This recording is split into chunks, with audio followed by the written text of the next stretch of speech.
మీ business ఏదైనా మీ ఊర్లో promotion చేయాలంటే అది సుమన్ టీవీతోనే సాధ్యం. ఇప్పుడే సంప్రదించండి.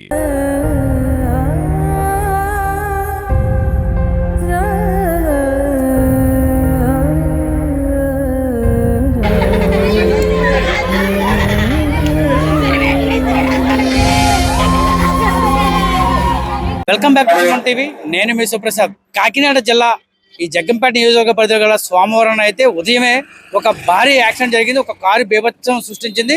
ఈ నేపథ్యంలో ఆ సంఘటన స్థలంలోనే ముగ్గురు చనిపోయిన పరిస్థితి, మరొకరు ఆసుపత్రిలో చికిత్స పొందుతూ చనిపోయారనే ఒక సమాచారం. అంటే ఉదయం 7 గంటలకే ఒక కారు అయితే మాత్రం అన్నవరం ఆ ఆలయంలో ఒక వివాహానికి హాజరయ్యి ఒక కారుతో కుటుంబానికి చెందిన 4 వ్యక్తులు కారులో ప్రయాణిస్తూ సోమవారం ప్రస్తుతం మనం చూస్తున్న విజువల్స్ చూస్తున్న సోమవారం గ్రామంలోని ఈ బస్ స్టాండ్ వద్ద అయితే మాత్రం కారు బీభత్సం చూస్తుందని చెప్పుకోవచ్చు.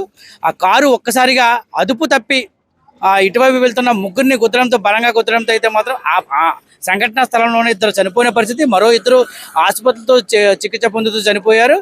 ఈ నేపథ్యంలో అంటే తెల్లవారుజామున తాపీ పనికి వెళ్లేందుకైతే మాత్రం ఒక ముగ్గురు కూలీలు, ఒక అతను గ్లామర్ బైక్ మీద రాగా, మరొక 2 ఇంటి నిర్మాణం పిల్లర్స్ కోసం ఉపయోగించే ఆ స్తంభాలను తీసుకుని ఒక రిక్షాలో స్తంభాలు తీసుకుని వస్తున్న సమయంలో అదుపు తప్పి ముందు ఏదైతే రిక్షా వస్తుందో ఆ రిక్షాలో ఉన్న వ్యక్తులను గుద్దడంతో ఒక వ్యక్తి అక్కడ తూలి పడిపోయి చనిపోయిన నేపథ్యంలో అదే వాహనం వేగంగా మనం చూస్తున్నాం. ఇక్కడ టైర్ అయితే మాత్రం దీన్ని గుద్దింది స్తంభానికి. ఆర్టీసీ కాంప్లెక్స్ ఇక్కడ రోజు కూడా వందలాది మంది ప్రయాణికులు అయితే మాత్రం ఇక్కడికి వస్తూ ఉంటారు, బస్సు ఎక్కుతూ ఉంటారు. అదే ఈరోజు శనివారం వాడపల్లి వెంకట దర్శనానికి అయితే ఆ యాక్సిడెంట్ జరిగిన, ప్రమాదం జరిగిన కేవలం ఒక అరగంట ముందే 30 మంది అయితే మాత్రం బస్సు ఎక్కి వెళ్ళిపోయారని, ఆ రోజు కూడా వందల మంది విద్యార్థులు, ఇరుపాకకు చెందిన వారు కానీ సోమవారం చెందిన కానీ ఆ విద్యార్థులు జగ్గంపేట ప్రభుత్వ కళాశాలకు కానీ పాఠశాలకు కానీ వెళ్ళేందుకు ఇదే ఆర్టీసీ కాంప్లెక్స్ దగ్గర కూర్చొని ఉంటారు. అయితే ఈ రోజు సెకండ్ సాటర్డేస్ అవడంతో కొంచెం ఆ ప్రయాణికులు లేకపోవడంతో కేవలం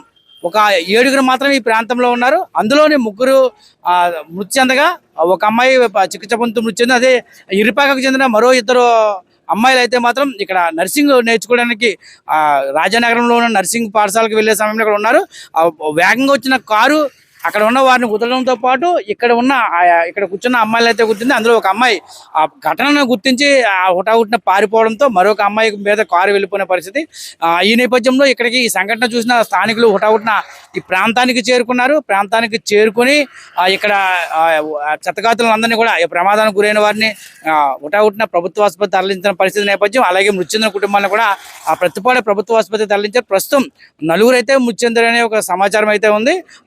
ఒకరు స్పాట్ లో చనిపోగా మరొక 3 ఆసుపత్రికి వెళ్తూ చికిత్స పొందుతూ మృతి చెందిన సంఘటన. ఏదేమైనప్పటికీ కూడా కారు బీభత్సం సృష్టించడంతో ఈ ప్రాంతం అంతా కూడా ఒక విషాదకర ఘటన చోటు చేసుకుంది.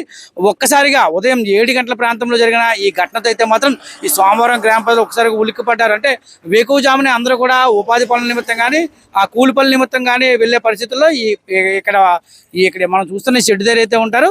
వారంతా కూడా ఎప్పుడు తామంతా ఇక్కడ ఉండేవాళ్ళని, కానీ ఈ కారు ప్రమాదం అయితే మాత్రం చాలా గొగురుపాటును పుట్టే పరిస్థితుందని, ఆ ప్రమాద సంఘటనలో రోజు చూసే మనుషులు చనిపోవడం, వారంతా కూడా రోజువారీ కూలీ చేసుకుని బతికేవారని ఇక్కడ స్థానికులు అయితే ఆవేదన వ్యక్తం చేస్తున్న పరిస్థితి. ఏదైతే మనకి ప్రస్తుతం ఈ సంఘటన స్థలంలో ప్రమాదం జరిగిందో ఆ ప్రమాద ఘటన తర్వాత వచ్చిన సౌండ్కి చూసి ఒక ప్రసాద్ అనే వ్యక్తి అయితే ఆ సంఘటన స్థానానికి వచ్చారు. ఒకసారి ఆయన అడిగి తెలుసుకుందాం ఏ విధంగా జరిగింది ఈ ఘటన అనే విషయాన్ని. ఆయన క్షుణ్ణంగా అడిగి తెలుసుకునే ప్రయత్నం చేస్తాం. సార్ చెప్పండి, అసలు ఏ విధంగా జరిగింది? వచ్చిందండి సౌండ్ అని చూసేటప్పటికి అక్కడ బాడీ ఉందండి, ఇక్కడ బైక్ అక్కడ బైక్ అక్కడ రిక్షా ఉన్నాయండి. ప్రమాదం పోదాకి ఆ టైం జరిగిందండి. 7 అవుతే స్కూల్ పిల్లలు 20 మంది 40 మంది పిల్లలు వస్తుంటారండి, వచ్చి ఇక్కడ కూర్చుంటారు.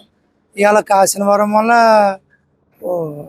వెంకటమ్మ గుడికి వెళ్తుంటారండి. వాళ్ళు జస్ట్ అప్పుడే యాక్షన్ అయ్యే ముందు బస్సు ఎక్కారనుకోండి. అదండి ఎక్కువ స్కూల్ పిల్లలు 7 దాటితే 40 మంది 50 మంది స్కూల్ పిల్లలు ఉంటారు, కాలేజీ పిల్లలు. అది సార్ ప్రమాదం తప్పిందంటే ఇది 5 నిమిషం ముందు అవడం వల్ల ప్రమాదం తప్పిందండి.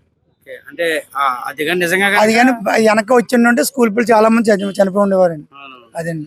అంటే ఇప్పుడు ఈ ఘటనా స్థలంలోని ఇక్కడే 2 చనిపోయారు, స్పాట్ లోనే 2 చనిపోయారండి. స్పాట్ లో 2 చనిపోయారండి. ఎవరు ఒక అమ్మాయికి కూడా ప్రమాదం, అమ్మాయికి దెబ్బ తగిలిన కాలుకి అండి.